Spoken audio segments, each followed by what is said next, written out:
आज मी तुम्हाला थंडीच्या दिवसात ज्या भाज्या येतात ती एक भाजी मी आज तुम्हाला करून दाखवत आहे। ही जी भाजी आहे ती हरभऱ्याची भाजी आहे आणि ही फक्त थंडीतच मिळते आणि ही निवडायला थोडीशी कठीण आहे कारण ही जे असं आहे याची फक्त पानं घ्यायची आहेत किंवा कोवळी देठं असतील तेवढीच घ्यायची आहे। हे असं देठ असेल ते फेकून द्यायचं आहे।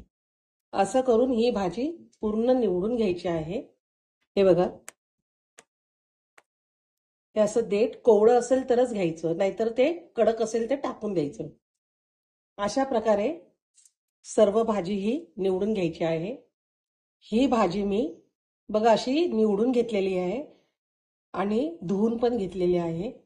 गॅसवर मी कढई तापत ठेवली आहे आणि याच्यामध्ये तेल टाकत आहे। या भाजीला थोडंसं तेल जास्तच लागतं। इथे 2 टेबलस्पून मी एवढं तेल घेतलेलं आहे।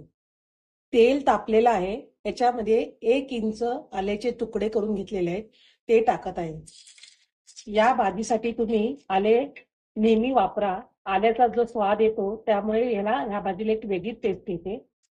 अर्धी वाटी मी लसूण घेतलेला आहे। ह्याला दुसरे कुठलेही साहित्य न घातल्यामुळे मी इथे लसूण जास्त प्रमाणात घेतला आहे। ते तुम्ही तुमच्या आवडीवर कमी जास्त पण करू शकता।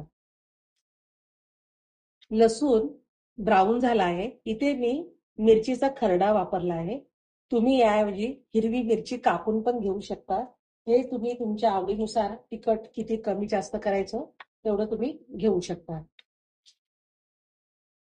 1 टेबलस्पून एवढा मिरचीचा खरडा घेतलेला आहे। खरडा सुद्धा परतला गेला आहे आणि इथे मी 1 टोमॅटो कापून घेतलेला आहे तो टाकत आहे।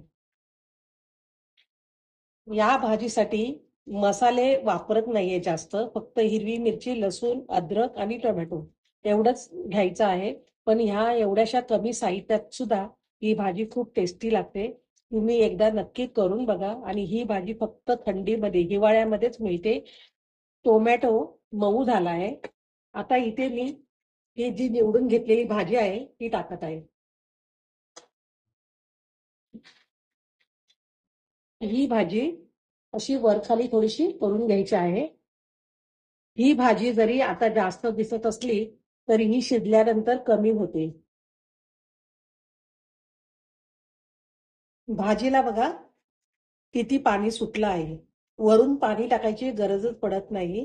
ह्या भाजीच्या पाण्यातच ही भाजी शिजली जाते। आता यातलं पाणी पूर्ण आटवून घ्यायचं आहे। आता लगेचच मीठ टाकायचं नाही। भाजीमधलं पाणी आटलं की जेव्हा ती कोरडी होईल तेव्हा मी मीठ टाकणार आहे, कारण ही भाजी शिजून कमी होणार आहे अजून। आता भाजीतलं पाणी आटलेलं आहे। बघा आता पूर्ण पाणी आटत आलंय। याच्यामध्ये मी अर्धा चमचा मीठ टाकत आहे। भाजीतलं पाणी मी पूर्ण आटवून घेणार आहे। भाजीतलं पाणी पूर्ण आटलं आहे, एकदम कोरडी झाली आहे आणि आता ही भाजी तयार झाली आहे। या पद्धतीनं एकदा करून बघा।